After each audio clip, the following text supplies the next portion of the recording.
అధ్యాయము 28వ వచనం చదువుకున్నాం అందరూ. పేతురు ఇదిగో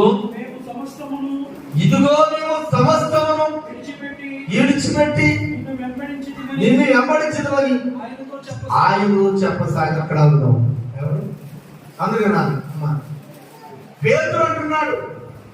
ఈ పేతురు ఎవరు అని మనం చూస్తే విశ్వాస శిష్యుల్లో రాయి లాంటి వాడు. చెప్పండి, శిష్యుల్లో ఆయన ఏమనుకున్నాడో, అయ్యా మేము సమస్తము విడిచిపెట్టేస్తాం, నిన్ను వెంబడిస్తున్నాం అని మళ్ళీ పక్కనే చెప్తున్నాడు.